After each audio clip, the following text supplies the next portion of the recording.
Atenção, chamando Newton César de Oliveira Santos. Sim, aqui estou e não está congelado. Então, bom sinal. Vamos lá, Márcio Roberto. Problemas de conexão, problemas diversos. Bom, vamos lá, né? Mais de minha parte, na verdade, do que da sua. Algum tempinho aí. Nem sei quanto tempo foi. Eu estou perdido no tempo. Acho que é a primeira desse ano, não é? Eu acho. Será? Acho que sim. Eu nem sei mais. Acho que a gente tirou janeiro de folga aí em fevereiro foram acontecendo coisas aí, a gente não conseguiu. Estamos de volta. Estamos de volta aí. Aquém de, muitas vezes, aquele negativismo que aparece, né? Repentinamente falando assim, nossa, será que a gente vai conseguir continuar? Será que finalmente Contatos Insólitos terminou, acabou? Mas aqui estamos, né? Um dia será, mas não será hoje. Então vamos lá, sem mais delongas, para não encher muito, irritar muito a nossa meia dúzia de seguidores do canal. Vamos ao papo, né, de hoje. Então, desculpa aí, né, pessoal, estou meio perdido aqui, porque, né, na correria, fiquei muito tempo sem fazer contatos insólitos, me bate aquela dúvida, né? Será que ainda sei fazer contatos insólitos? Será que no improviso a gente consegue levar os papos adiante? Não sei, né, cara? Vamos tentar. Só tentando. Bom, a temática de hoje é os preconceitos da ciência. Esse aqui é o episódio 172. E eu, na verdade, passei isso para você já há um tempão, né? Nessa temática. Eu já havia preparado, só que não deu, né? Ficamos esse tempão todo sem fazer, né? Por minha culpa, mais uma vez, meia culpa. Então, eu vou tentar ver se eu me lembro aqui o que me motivou, né?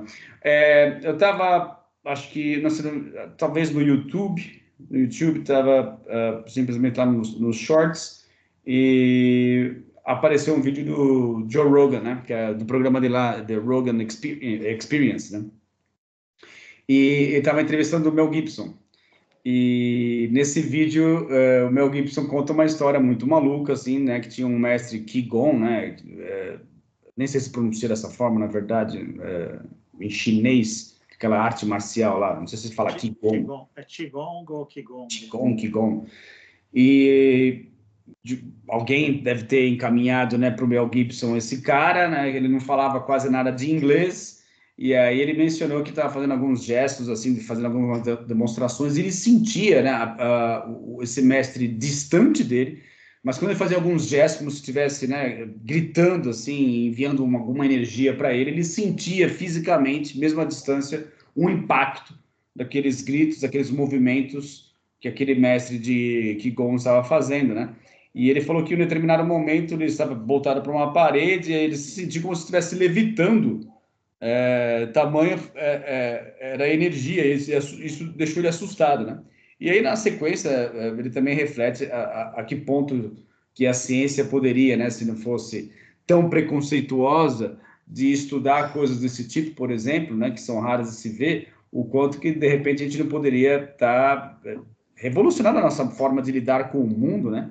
E que talvez, né, na viagem dele, ou talvez, né, houvesse aí algum resquício de realidade, a gente pudesse, de repente, fazer as coisas levitarem, né? E, de repente, você poderia construir uma pirâmide só com esse tipo de tecnologia, né? Bom, eu vou disponibilizar esse vídeo, né, aqui no descritivo, né, embaixo aqui no vídeo, no descritivo do vídeo, para quem quiser ver depois, um short, né, um vídeo muito curto, mas ele me inspirou, né, fez eu refletir a respeito dessas questões que não são estudadas, né, em função de inúmeros eventos, né, que existem, sabemos que existem, mas que são ignorados por puro preconceito, né? Então, fenômenos paranormais diversos, eventos fora da curva que a ciência não explica, mas que são, né, sempre deixados de lado por causa dessa questão preconceituosa. Mas isso não pode existir, isso viola aquilo que nós conhecemos, né? Então, não pode ser verdade, não vou perder meu tempo pesquisando isso e assim por diante, né? Então, aí eu elaborei esses textos pensando justamente nisso, mas para que a gente consiga entender de onde vem essa visão de mundo, né, essa visão de mundo preconceituosa, eu proponho justamente a gente partir do princípio lá, né, nos primórdios da ciência, de como a coisa foi formada, como o movimento iluminista se formou, para que a gente chegue, né, no entendimento, porque o que acontece, essa visão de mundo é tão consolidada, né? Ela é tão lugar comum no nosso estilo de vida que a gente não questiona mais. Não se questiona o materialismo. Não, ultimamente, lógico, isso vem sendo quebrado, mas ainda é uma visão preponderante, né? Ainda é a visão predominante de nossa civilização. E eu acho, então, interessante a gente fazer esse histórico, né, desde daí do movimento iluminista, e aí depois a gente embarca no improviso para ver onde a gente consegue chegar em relação a esses preconceitos, né? Topa fazer isso? Vamos nessa. Então, vamos lá. Você gostaria de fazer alguns comentários iniciais? Sim. Esse texto, esse descritivo, você deu, acho que no final do ano passado. A ideia nossa era tentar fazer algum antes do Natal, ou no intervalo, ou logo no começo de janeiro, e as circunstâncias aconteceram ainda, a gente foi embora, né? E eu fiquei com ele, e tendo um pouco de tempo para pesquisar, eu fui fazer algumas pesquisas, e tem coisas muito interessantes. Se você pegar, só para ver como eu estava mal informado também, se a gente pegar qualquer tema do mote espiritualista, vamos pegar telepatia, experiências de quase morte, canalização, qualquer um que você pegar, o que ocorrer agora, reiki, cura com as mãos, qualquer um, existe pelo menos 500, repito, existem pelo menos 500 artigos científicos publicados, no mínimo, qualquer um. É impressionante. O que eu acho que está acontecendo, isso a gente pode colocar mais para frente, essa nova ciência que está se atrevendo a pesquisar a consciência, esses fenômenos paranormais e que não são além do materialismo, está muito mal divulgada. Está precisando de relações públicas mais eficiente e se perde na miríade das mentiras e das narrativas hoje que são criadas para quem tem mais likes, para quem tem mais popularidade na internet.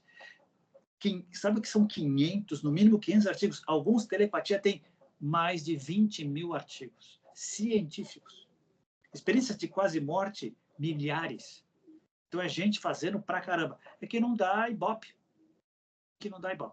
Esse é um ponto. O outro ponto é o charlatanismo prolifera. Aqueles que dizem, os falsos gurus também proliferam. E no momento que um falso guru vem e ele é desmascarado, ele claramente mostra que isso não ele destitui a qualidade e o significado e a importância do fenômeno em si, acaba denegrindo a imagem daquilo que é paranormal por si só. Esse é outro aspecto também que é bem interessante. E aí que volta no que você falou agora. Quem está vendo um charlatão, está vendo? É isso que vocês querem que a gente pesquise? Esse que é claramente um mentiroso, esse que é claramente um charlatão, é isso que isso não vale a pena. E é verdade, esses não valem a pena mesmo. Agora, escondido por trás de pouco financiamento, poucas instituições de fomento que permitem isso, tem um monte de gente fazendo um monte de coisa interessante. Depois faz essa pesquisa, ou se quiser eu te passo os links. É impressionante como tem gente fazendo isso. Impressionante. Mais uma vez nos deparamos, né? Nos deparamos com esse tipo de... Como é que eu vou explicar? Me parece assim, uma onda, né, de superficialidade e acaba abafando a profundidade das coisas, né? Então, nos afogamos em um arsenal de vídeos curtos completamente superficiais, sem substância alguma, apenas besteiras, onde também há coisas interessantes, mas estas passam batido, né? Então, fazendo acho que o contraponto com a ciência, muitas vezes eu acho que o mainstream, né, o paradigma predominante, ele se sobressai em relação aos outros, por todas essas razões que você mencionou, mas também eu acho que tem também o preconceito aí embutido também como um mix interessante para que essas coisas ficassem abafadas. Porém, eu acho, e aí eu dou minha mão à palmatória, tendo tempo, tendo paciência e inteligência, talvez, para pesquisar essas coisas, fazer a famosa garimpada, né, na internet, a gente consegue achar coisas que antes a gente não conseguia achar, né? Então, eu acho que como a internet estava dando voz para tudo, inclusive para esse tipo de fenômeno, esse tipo de pesquisa, também a gente consegue ter acesso, né? É questão de você, o que vai ser prioritário para você? Você vai perder o seu tempo, você vai ganhar o seu tempo, né? O que você quer fazer com o seu precioso tempo, né? Então, eu acho que a maioria realmente vai preferir ver vídeos de bobagem, mas existe talvez uma minoria preocupada em fazer coisas de valor, coisas de qualidade dentro da internet. Aquilo que a gente já falou, nós estamos numa avalanche de distrações que é muito complicada e não tende a diminuir. 3 comentários. Conversando com o grande Diego Alberto outro dia, um grande dinossauro vivo, né? Ele estava falando de fazer cursos e tal, e estava falando sobre o que era importante como comprovação científica da paranormalidade. Ele veio falar sobre foto Kirlian. Aí eu falei, cara, Diego, você tem ideia de como isso está desatualizado? Tem ideia de como tem coisas muito mais fascinantes acontecendo no mundo da neurociência, dos PETs, dos scanners hoje em dia? Está muito além disso. E tem toda uma geração que está voltada ainda acha que é foto Kirlian, que ainda Blavatsky é uma referência. Nada contra a Blavatsky, mas andou tanto, o bonde andou tanto, e tem muita gente que não andou com ele. Esse é o primeiro ponto. Segundo ponto quando eu digo científico, é científico com C maiúsculo, porque eu conheço gente, tem muitas revistas que dizem que são científicas hoje em dia, que você paga para publicar o seu artigo. Isso é completamente diferente de artigos que você publica e são revisados por pares. É completamente diferente. Eu estou falando dessa segunda, que tem centenas e alguns milhares. Mas eu fiquei sabendo e fui pesquisar, hoje chegamos num ponto em que as pessoas podem pagar para revistas que dizem que são científicas e você aparece e posa como cientista. Você pagou e publicou e ninguém revisou nada. Nada. Isso acontece aos milhares também. Eu comecei a ouvir, tem aos milhares. Tem todo tipo de preço. Chegamos no ponto que se precifica tudo. E eu fiquei assustadíssimo com isso. Então, isso eu nem olhei. Porque eu fui ver, foi uma pesquisa de fenômeno OVNI, fui achar um monte de coisas nesse sentido. Nem olhei para lá, olhei para cá. E o último ponto era isso que você falou no começo dessa sua segunda fala é fundamental. Se eu quero informação que leve a conhecimento e sabedoria, eu vou ter de dedicar tempo e energia. Eu vou ter que garimpar. Nunca foi tão difícil. Aquela nossa época de tentar achar aquele livro raríssimo numa biblioteca específica, acabou. Ele está disponível em algum lugar, ele está digitalizado, ele está ali. Mas você tem que ir atrás. E até chegar nele, tem muitas distrações no caminho. Muitas distrações. Vai ter gente denegrindo, vai ter gente detonando a pessoa, vai ter gente não falando da obra do cara, mas porque ele se divorciou da mulher e fez não sei o que lá. Esse tipo de distração, que não tem nada a ver com a pesquisa científica em si. É impressionante como tem. É impressionante. Um exemplo que eu te dou só para terminar, esse Joe Rogan, pelo que eu fui pesquisar, é um dos podcasts mais famosos do mundo. Número 1 do mundo. E eu estava vendo a lista de pessoas que ele entrevistou e de outras coisas, ultra polêmico. Tem desde entrevistas extraordinárias, falando de coisas geniais, até coisa de antivacina e absurdos totais. E o cara, às vezes, se posiciona, às vezes não se posiciona. Em outras palavras, humano, demasiadamente humano, como todo mundo. Cada quem está do lado de cá, olhar, apreciar, sorver e tirar suas conclusões e ir para frente. O cara faz o serviço dele. E tem coisa muito útil. Esse episódio foi útil para você. E eu vi outros que foram muito úteis também, que peguei pinceladas. Né? Mas, de novo, dá para acompanhar todos os podcasts de todo mundo que é importante no mundo? Não dá. A gente tem que filtrar. E na filtragem, usando a analogia, porque isso é um dos erros que a gente já apontou aqui várias vezes, não acontece no mundo macro, mas a analogia com a física quântica, quando a gente faz uma opção, a gente colapsa todo o resto e tem que optar por aquela, e a partir daquela abrem-se outros caminhos. E é assim que o conhecimento é feito. Dá para construir uma pirâmide de conhecimentos apenas baseado no Bernardo Kastrup? Dá. Ela será incompleta? Claro, como todas serão. Mas ela será sólida? Tenho certeza que sim. E você é uma testemunha disso. Sim. assim como a teoria integral é, assim como tem conhecimentos específicos, são pirâmides sólidas. O que elas têm que lembrar é, puxa, vamos procurar outras pirâmides ao lado aqui que nos vão garantir que a gente possa virar grandes zigurates para conseguir entrar lá em cima. Porque as que são frágeis e tombando, está cheia. Escombros a gente está cercado. E você mencionou uma coisa que não é o mote aqui hoje, mas eu vou ser obrigado a comentar, que é sobre essa questão do programa do Joe Rogan, né? E a questão da reputação, o quão complicado isso é. A gente vive também em tempos de cancelamento, né? Então, óbvio que não tive condições e nem terei condições de assistir todos os episódios do podcast do Joe Rogan. Mas aqueles que me interessaram, porque, lógico, né, você está garimpando, eu vou garimpar o que me interessa, né? Isso é natural. Eu não vou perder meu tempo com assuntos que eu vejo que não, né, não me interessam. Não é questão de profundo ou superficial, é simplesmente um assunto que não tem o meu interesse, eu não vou perder meu tempo fazendo aquilo. Então, é óbvio que pode ter muito assunto que não tem menor cabimento, e se eu assistir, eu vou ficar chocado. Mas isso não faz desmerecer ou não é demérito daqueles personagens entrevistados ou daquelas entrevistas que foram muito boas e que me trouxeram conteúdo que me fizeram refletir, né? E em plena era do cancelamento, basta um deslize, basta uma entrevista ruim, basta um posicionamento equivocado que as pessoas limam da face da terra aquela pessoa, né? Como se elas próprias não cometessem erros, né?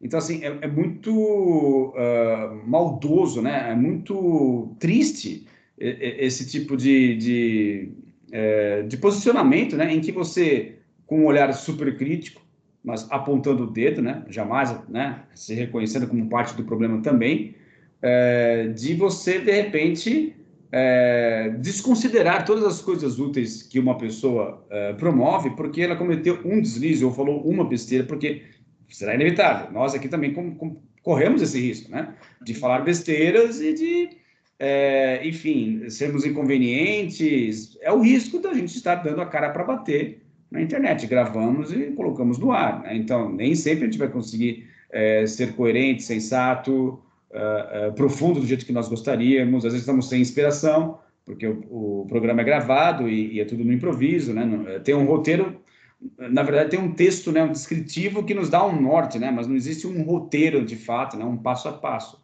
Então, me parece assim muito injusto, né? Vivemos em tempos injustos, onde basta um deslize, né? No caso do Joe Rogan, por exemplo, eu sei que tem polêmica, sim, muitas pessoas criticam ele, assim como, por exemplo, está acontecendo com o Elon Musk, né? E eu vejo agora o Elon Musk se enfiando em algumas enrascadas, mas que no meu modo de entender, não tiram o brilho das coisas que ele conquistou. E assim, e como as pessoas facilmente desconsideram. Não, agora o Elon Musk nunca prestou para nada, nunca fez nada de útil, é um cara que está querendo aparecer, ou pior ainda, né, um cara que está gerando coisas que não são úteis para a humanidade.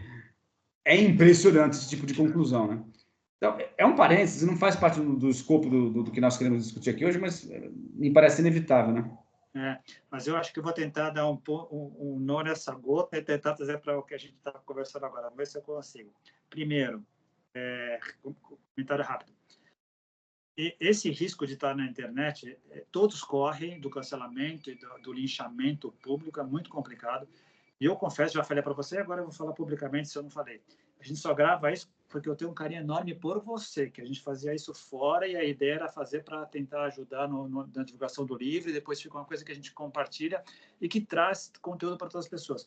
Mas se não fosse por você, o carinho que eu tenho por você, eu não faria mesmo, porque não porque eu tenha medo, mas porque ele não tem essa necessidade e o risco é alto. Até agora não aconteceu nada, mas pode acontecer a qualquer momento e a gente vai saber lidar, mas é do jogo. Eu não gosto de jogar esse jogo, eu faço por você. Agora, olha que legal, vamos ver se agora eu consigo dar a gota. Não na gota.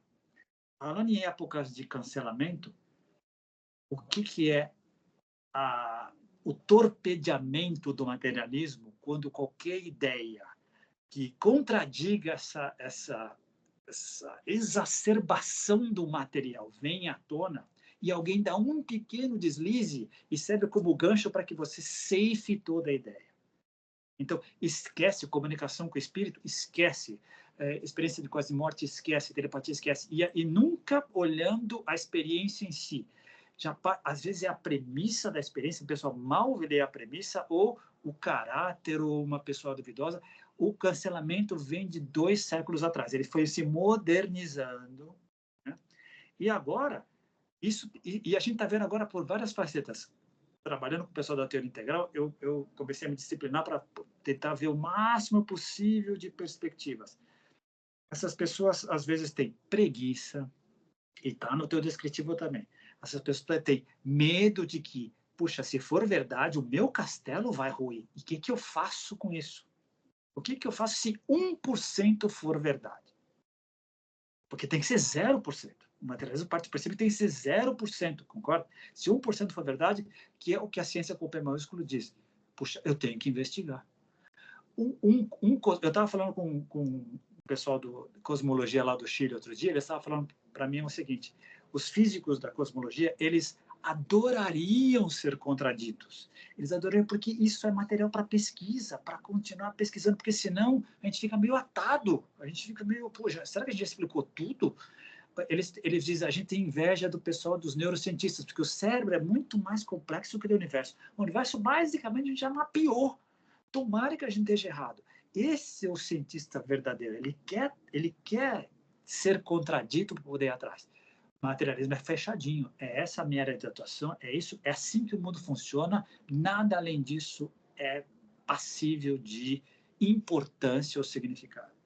E qualquer coisa que sai disso é cancelamento, é corte. E por quê? Porque é religioso, porque é intangível. O intangível não pode ser pesquisado. Não. O interior não pode pesquisar. Não. Você não pode usar as mesmas ferramentas. E eles estão tão ultrapassados que eu acho que eles estão cada vez... A sensação que eu tenho é que eles estão cada vez mais circunscritos aos seus chiqueirinhos. Porque, como eu te falei, se você faz uma pequena pesquisa, você vê explodindo. Bernardo Castro, você sabe melhor do que eu. Um cara desse tem uma audiência gigantesca. Cada vez mais. Está crescendo muito o movimento que o Bernardo Castro encabeça, né? Do idealismo metafísico, e já está com uma instituição, né? A coisa já está angariando adeptos, as entrevistas não param, não cessam, está ficando uma figura conhecida, já está escolhendo programas dos quais ele vai participar e outros não, e ele mencionou o porquê. Então, assim, está crescendo bastante e pessoas que possuem, não necessariamente que concordam com ele, mas que tangenciam as coisas que ele fala, também vão se agrupando e vão tendo espaço, porque vai chamando para entrevista, vai conversando junto, e o movimento vai se ampliando, né? Então, ele mesmo menciona que, antigamente, questões, sei lá, não muito tempo atrás, a questão de 10, 15 anos atrás, ele ainda encontrava bastante materialistas na internet para debater contra ele. Agora ele não consegue achar mais. Ele falou que já não... E quando encontra essas pessoas, eles falam, na verdade, eu não sou um materialista, né? Eu sou uma pessoa neutra, né? Então, assim, ele não consegue mais encontrar um legítimo materialista, porque essas pessoas estão perdendo essa capacidade de argumentar a favor do materialismo. É interessante. A realidade, com R maiúsculo, tá se impondo. E olha que interessante, eu conheço um pouco do trabalho dele, conheço muito através de você, pelas coisas que você passa, sei de que ele está vendo uma parte da realidade muito legal, mas tenho certeza que ele não está vendo todo o mosaico porque ninguém vê. Assim como eu gosto da teoria integral, eles mapearam, mas eles mesmos reconhecem, a gente não vê tudo. Mas o legal é que eu gostei do termo que você usou. Todo mundo que está tangenciando isso, essa sequência de tangentes, está formando um mosaico que está mudando a nossa maneira de ver a realidade. E está muito legal. Esse pessoal está conseguindo publicar livros, está conseguindo fazer sites, está conseguindo ter canais na internet, está conseguindo ter popularidade, não está conseguindo ter uma contra-argumentação adulta, que é muito legal, que faz crescer. Quem vem soltando pedrinha já nem vem discutir mais, não tem mais espaço para isso. Então, Donald Hoffman vai ter espaço, toda essa turma vai ter espaço, todo esse pessoal vai ter espaço, com outros nomes, com outras facetas, fora o que a gente não está vendo escrito e falado em chinês. Ah, sim. Porque a China, ninguém cola. A China é outro mundo, é outra coisa. Tem um monte de gênios lá. Só para lembrar, chinês pousou no lado escuro da Lua e voltou. Trouxe a sonda, e ninguém fala nada disso. Então, fora isso, tudo que a gente está falando de língua inglesa, que é a língua franca, a língua científica mundial, está circulando, tem muita coisa acontecendo. O materialismo está condenado. Ele já está enterrado e o caixão está feito. Ele não se tocou ainda. O problema é que eu acho que qual que é a válvula de escape? É aquela que a gente já falou sempre. Como é a primeiro nível de percepção, é o mais fácil de eu me colocar, e a gente é muito apegado ainda como etnocêntricos e egocêntricos dessa parte da vida, eu não quero largar o osso da vida, e a vida basicamente é uma coisa material, eles ainda têm esse respiro de que, com toda essa massa eu consigo controlar. Mas o movimento espiritual nunca foi tão grande hoje. Espiritual, não religioso, espiritual, nunca foi tão grande. Verdade. Mas acho que assim, talvez seja útil, mais ou menos agora, quase na metade do episódio, da gente fazer essa referência aí ao início do movimento iluminista, porque eu acho que acontece muito, é muito comum as pessoas confundirem a ideia de materialismo com algo inerentemente científico, sendo que o materialismo, na verdade, foi um artifício criado, né, para se livrar, né, das acusações, né, e principalmente do risco de morte que as pessoas na época corriam ao contrariar a igreja, né? Então, isso não tinha nada a ver com o que estava sendo estudado, mas um artifício criado para que as pessoas da época se livrassem, né, desse perigo de serem, sei lá, queimadas ou enforcadas porque estavam contrariando aquilo que a Santa Inquisição dizia que era certo ou errado. Então, é interessante isso, de que a ciência simplesmente tem essa característica de tentar entender como a realidade funciona, né? Ou como o universo se comporta, mas não aquilo que o universo é, ou aquilo que a realidade é, né? E aí, como essas pessoas estavam ligadas, né, o movimento iluminista estava ligado àquilo que a gente entende hoje por ciência, né? Essa associação acaba sendo inevitável. Então, se o cara é cientista, obviamente ele é materialista, né? Essa conexão, essa associação que fazemos, ela é errônea, porque a ciência por si só ela é neutra. Como você mesmo mencionou, né? Se há um cientista com C maiúsculo, ele vai se debruçar sobre qualquer fenômeno e vai tentar estudá-lo. Não importa, não existe essa premissa de isso eu vou, isso eu não vou.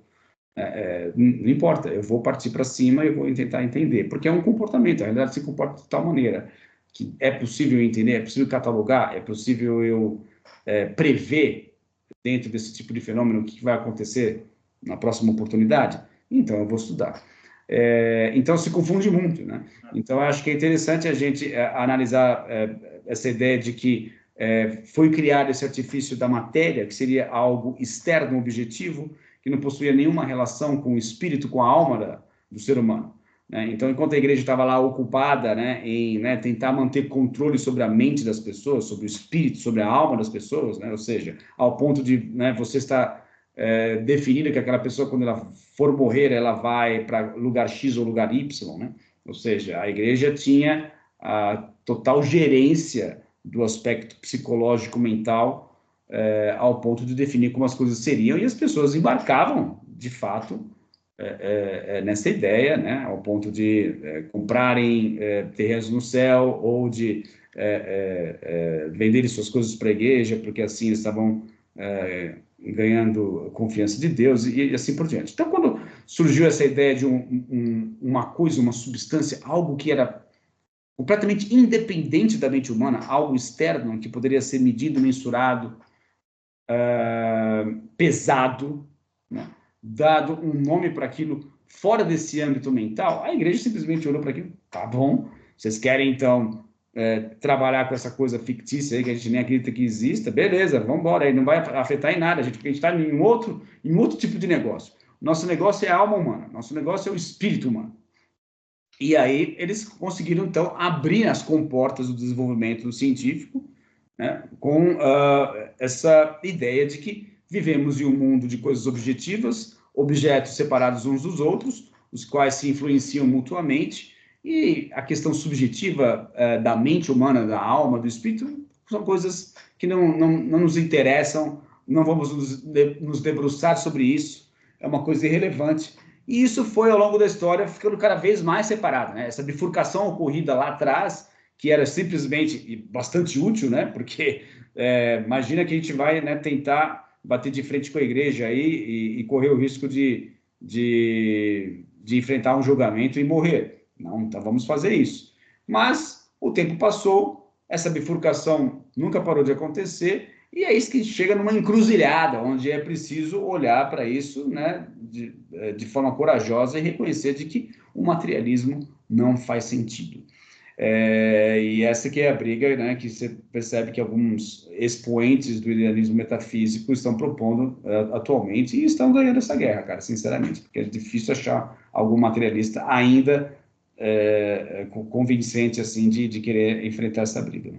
Né? Na verdade, dependendo de como a gente analisa, né, já está definido o embate. Né?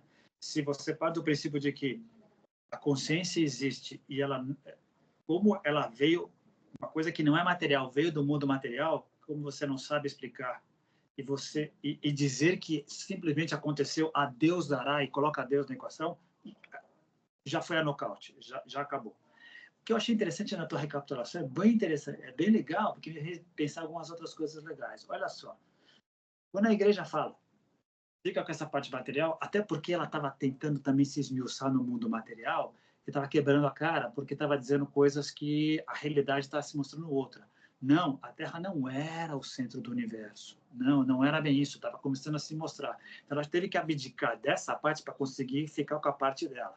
E esse pessoal do iluminismo que pegou essa onda e começou a formalização da ciência, começou a dar moldes materiais, no bom sentido da coisa de explicação material, falou, é agora que a gente pega isso, vamos tentar explicar a realidade como ela é, pelo menos a realidade física tangível. E tiveram muito sucesso.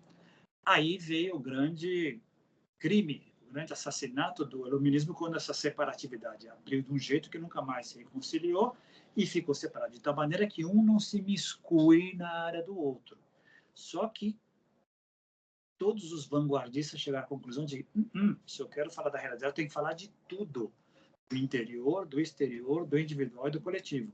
E esses que eram poucos no passado, hoje são milhares, talvez milhões, com a possibilidade de poder difundir esse conhecimento hoje. Continua um grande desafio, porque a parte intangível é fascinante e ela tem várias camadas.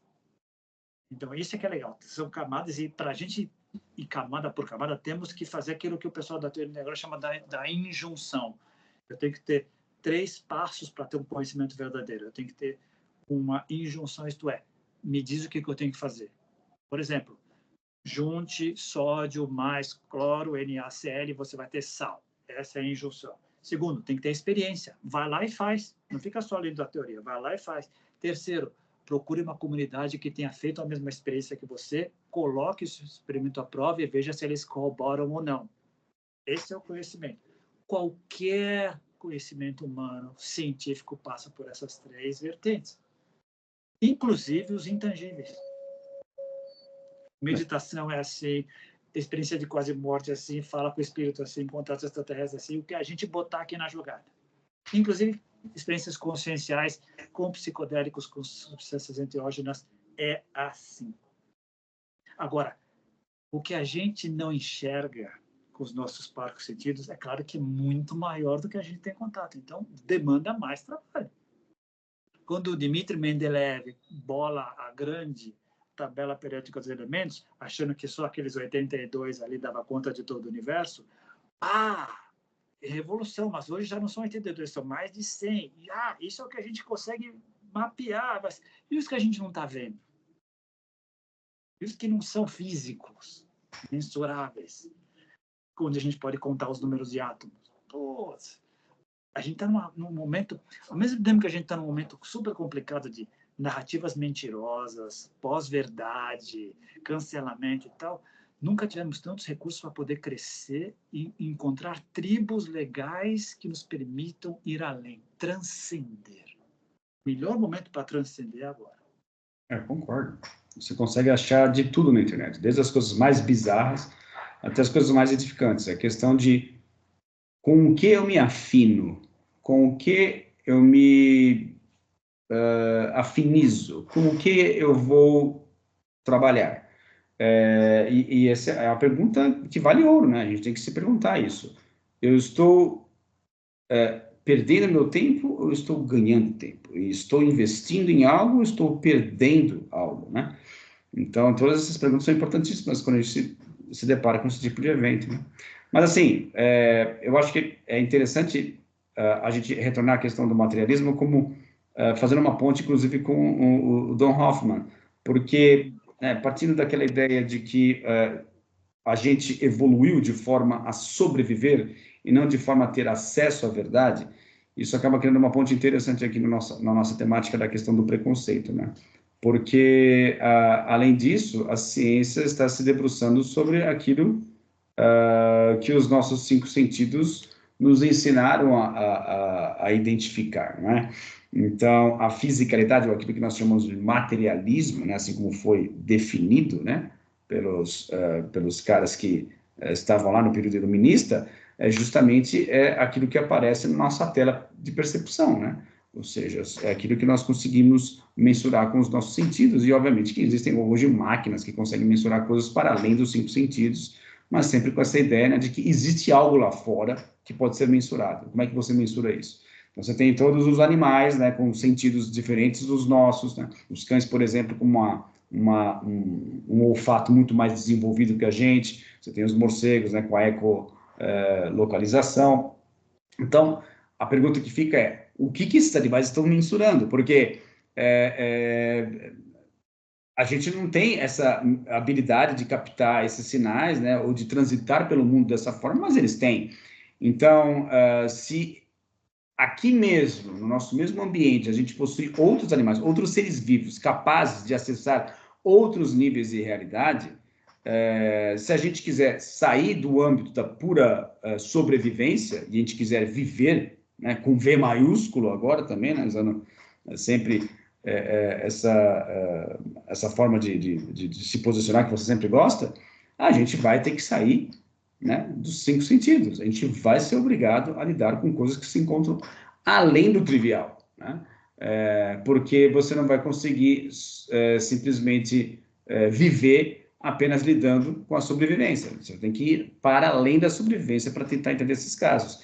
Então, você ser preconceituoso é simplesmente continuar a defender um posicionamento que vai ignorar todo o resto das possibilidades, né? E, em última instância, por mais paradoxal que possa parecer, anticientífico. Não, muito bem colocado. Você me fez, puxa, viajar legal. Sabe que coisa interessante? Isso, todo esse processo que a gente vê, esse histórico que você recorreu, a gente veio vindo do Iluminismo para cá, para pegar esse passado recente, ele acabou nos levando a esse momento que a gente está vivendo agora, que é o momento da metacrise. A crise climática, junto com a crise de significado, junto com a crise de hiperrealidade. O que é realidade? Um meme hoje, uma criptomoeda vale mais do que uma empresa de carros. Esse é um tipo de crise. Uma crise psicológica, nós não temos condição nenhuma de viver como humanidade. Isso é o que nos levou até agora. Mas nunca houve tantas pessoas que são capazes de olhar para essa realidade e quando você fala, por exemplo, dos exemplos dos morcegos, meu irmão que trabalha com baleias, golfinhos, a gente sabe disso porque tem gente que está estudando isso há décadas e está mapeando isso há décadas. E já tem um espectro aí bem consolidado desse tipo de conhecimento. Então, tem as pessoas que falam, legal, isso a gente já sabe. Que outras coisas a gente não sabe que vale a pena se aventurar? E estão fazendo, estão nas franjas. As pessoas têm gente nas franjas. Que eu acho que o grande pulo do gato que eu acho que você matou na charada, é o seguinte: o viver com V maiúscula ainda talvez não esteja ao alcance de todo mundo. 8 bilhões de almas ainda não têm condição de viver com V maiúsculo. A maioria absoluta ainda está no sobreviver. Para essas pessoas, o materialismo cai como uma luva, porque é a sobrevivência delas material de hoje para amanhã. Nós que estamos falando aqui, quem está nos ouvindo, somos privilegiados. A gente pode falar desse tipo de coisa, pode pensar esse tipo de coisa, pode se atrever a isso, e mais, podemos experimentar em vários aspectos. Tem grupos, a gente forma uma sanga, a gente forma um grupo de pessoas que pode se atrever a isso e pode desfrutar disso. O que a gente está vendo, e que outras pessoas nos sinalizaram lá atrás, que foram os nossos preceptores e instrutores, nos mostraram um caminho e a gente seguiu e achamos o nosso agora, existem outras maneiras de viver com V maiúsculo. Tem um preço a pagar, tem um estudo e tal. E outra, e você e eu já passamos por isso, se a vida material, a vida da sobrevivência te força muito para um lado, não te deixa espaço para o outro. Você está passando por isso recentemente. Olha o desafio que é conseguir manter as duas realidades. Não é fácil. Você conseguiu. Imagina pela pessoa que não consegue, que ela tem que dedicar quase que o 100% da vida e da energia dela para conseguir sobreviver. Ela não vai ter tempo de viver. Ela não vai ter tempo de olhar para outras coisas. Então, para ela não perder, talvez, num processo de auto-engano e talvez de estratégia de sobrevivência, deixa eu esquecer que esse outro lado existe. Deixa eu ficar só com o material. Deixa eu garantir minha sobrevivência amanhã. Poxa, se 6 bilhões de pessoas estão nessa etapa, não tem como a gente não estar num momento de metacrise. Tem gente sinalizando faz tempo ali, e gente vivendo isso. Isso é muito legal. Nunca teve tanta gente saindo da toca, saindo da matriz, olhando. Ainda é uma minoria, mas nunca foi tão grande. E está acessível, e está sinalizando. Ela está lá na montanha. Quem conseguir olhar para cima e ver a montanha, vai ver os sinais. Vai ver os sinais. Agora, uma coisa é você ver o sinal, outra coisa é ter a condição de marchar. Talvez aí a teoria do centésimo macaco possa nos dar um alento, né, de que, de repente, a massa crítica necessária, né? Ou uma coisa que eu vi recentemente, uma amiga minha da Missão Rama que falou, nesses dias de ondas de calor, né, nossos celulares pegando fogo, e alguns já estão começando a dar pau, né? De repente, algo assim pode ser bom, no sentido de que talvez a gente só consiga tirar a bunda da cadeira ou fazer algo a respeito da mudança climática quando a gente perder isso aqui, ó. Ou seja, não, eu não quero ficar sem o meu smartphone, então acho que chegou a hora de a gente fazer alguma coisa a respeito, né? Lógico que é uma conclusão rápida e sem grandes pretensões de ser profunda e definitiva. Mas de qualquer maneira... Talvez só essa parte do grande espectro, é muita coisa. Tudo sempre que a gente acha uma boa sacada, isso é uma coisa que eu ia falar lá atrás. Uma das armadilhas que a gente tem, às vezes, é olhar pelo viés, e isso ou aquilo. E o que eu estou aprendendo é isso, e isso, outro, e mais um monte de coisa que a gente não passou pela nossa cabeça ainda. E está tudo acontecendo concomitantemente. Com certeza, que aí ótimo, porque você mencionando isso, a gente vai recair naquela ideia dos níveis de consciência, né? Ou seja, o que é o nível de consciência? É você dizer que a realidade é só isso. O que é um nível um pouco ampliado de consciência? É isso, mais isso. O que é um nível um pouco mais ampliado? É isso, isso e isso outro. Então, assim, ad infinitum, porque qual que é o limite daquilo que você vai considerar como importante no seu processo de aquisição de conhecimento e sabedoria? Infinito. Né? Não tem um limite para isso. Então, mais uma vez, né, já falei isso várias vezes, estou sendo repetitivo. Aliás, deixa eu confessar uma coisa aqui para todo mundo, né? Estou tendo dificuldade hoje, fiquei um tempo parado, estou sentindo dificuldade em expressar minhas ideias, tá vendo? Como contatos insólitos é importante, cara, porque fiquei esse tempo e agora estou achando que estou patinando, sabe? Não está fluindo, hoje não está fluindo bem aqui. E somos seres humanos, né? E estou confessando aqui, tenho coragem de confessar na frente de todo mundo.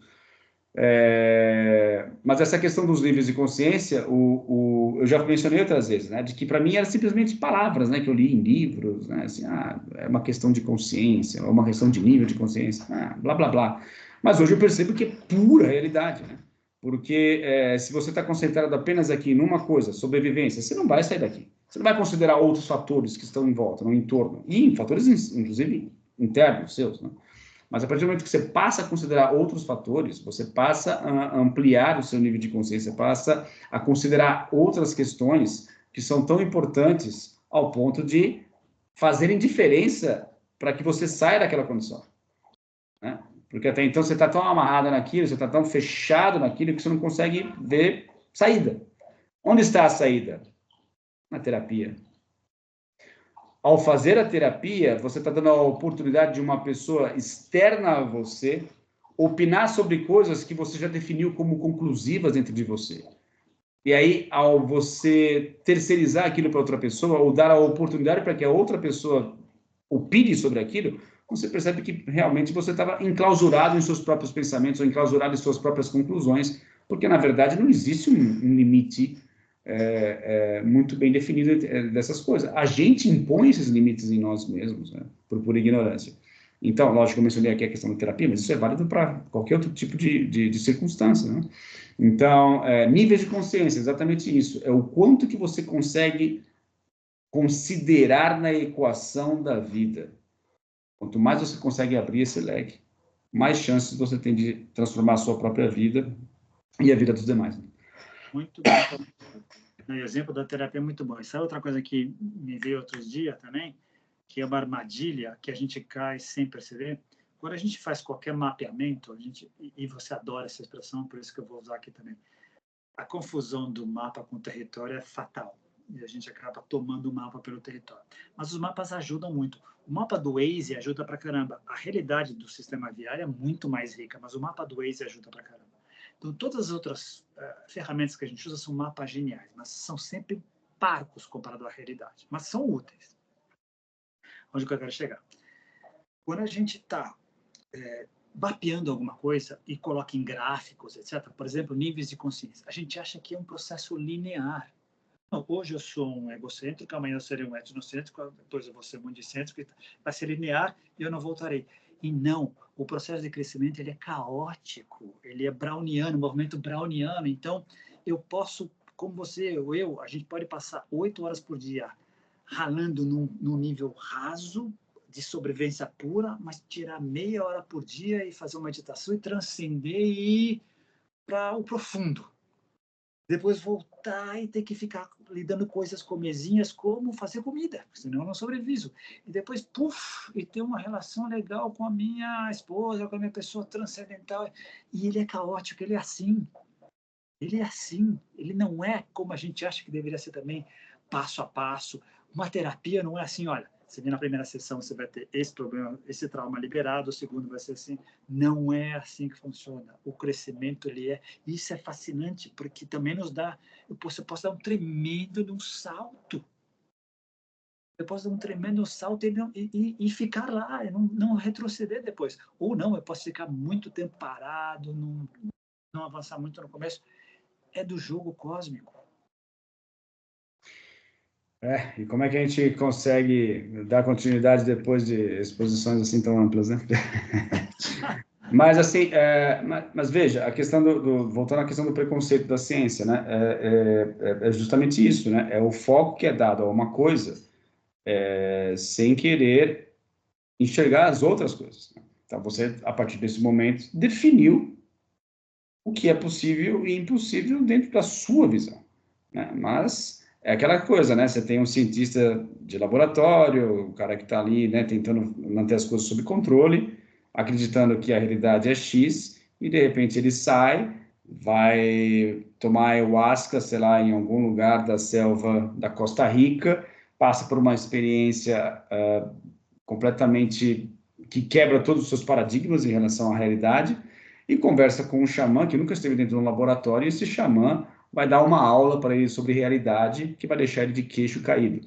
Por que isso? Porque ele definiu, o cientista, em um determinado momento da vida, que a realidade tinha que ser daquela forma, controlada dentro de um laboratório, experimentando, passando por critérios ou por metodologias específicas, com o objetivo de definir como real dentro daqueles parâmetros. Só que a vida é muito maior do que isso, né? Então, para além daquelas condições, há uma infinidade de possibilidades que o xamã ali na selva, lidando com o seu contexto, vai poder prover para aquela pessoa, para aquele cientista, uma amplitude de possibilidades que ele jamais conseguiria dentro do laboratório. Então, para você ver como é que é burra, e todo preconceito é burro, mas assim, o quão idiota é essa tentativa, ou esse... que eu confesso que eu acho que está cada vez mais caindo em desuso e saindo de moda, ainda bem, né, do preconceito mais cru, né? Que é aquele da tiração de sarro, né? Com aquele de ridicularizar as pessoas que alegam coisas que a ciência simplesmente não reconhece. Isso está ficando cada vez mais difícil de ser mantido, né? Dentro de uma realidade tão complexa ao ponto de, né, da forma como você, por exemplo, acabou de retratar, né? Muito bem. Sabe outra razão também, eu acho que está ficando em desuso?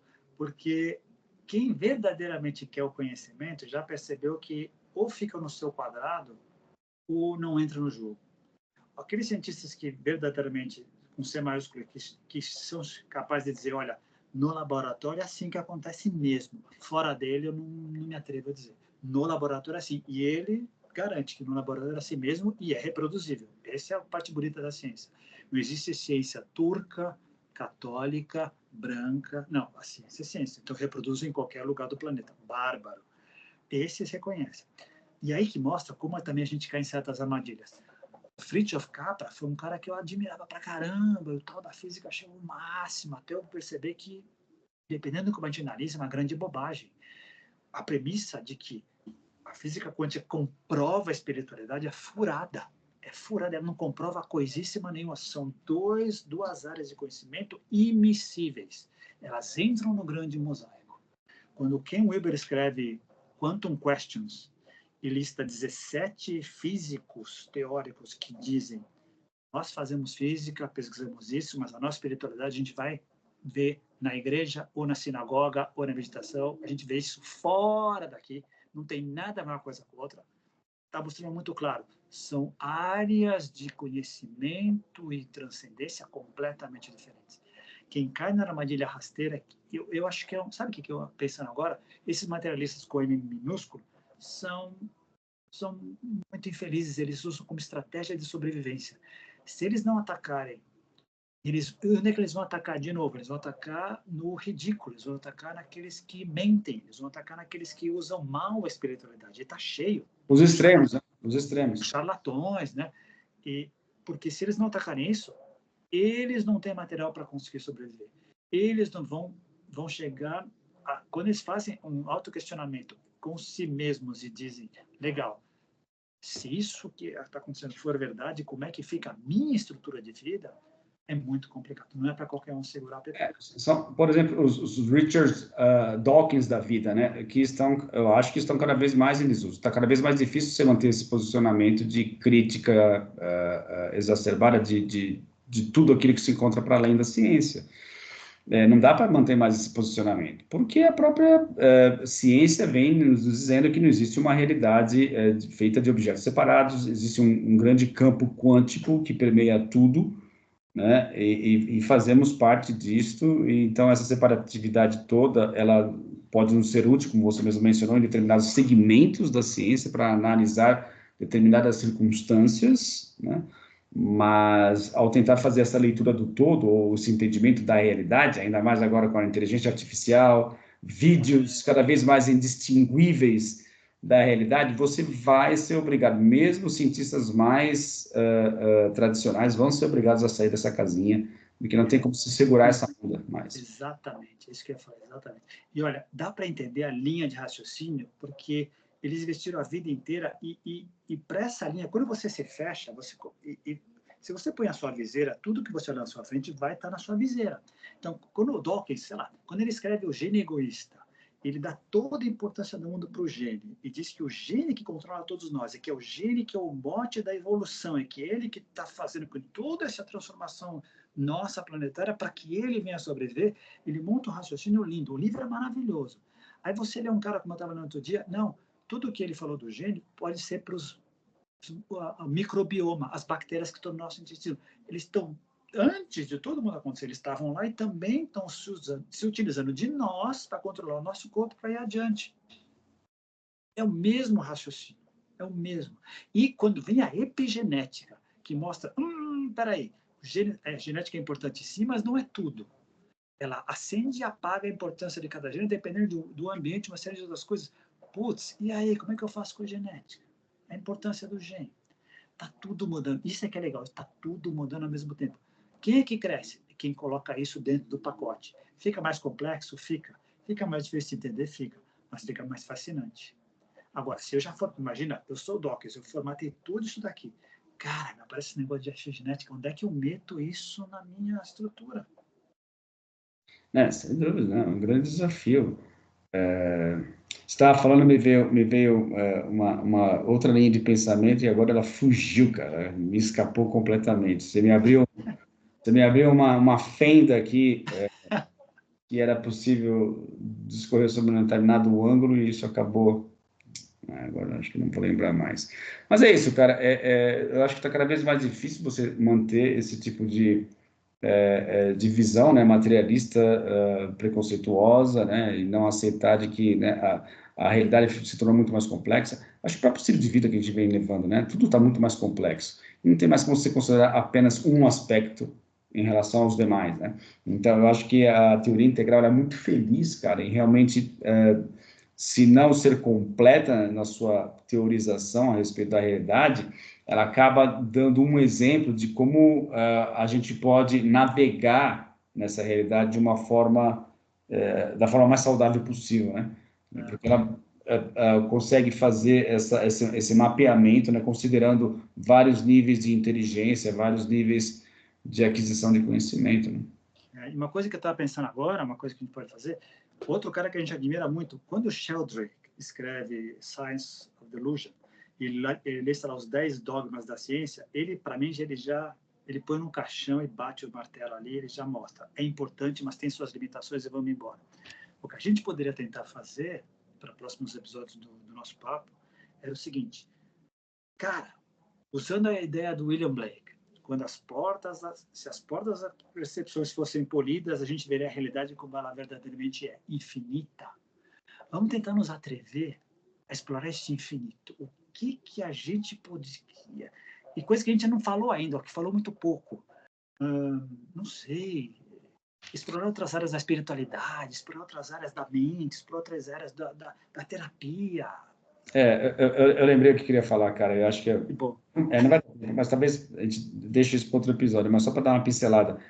Me parece que, assim, né, você está falando, o que é a visão da epigenética, é a visão, sei lá, do cromossomo X, Y, Z.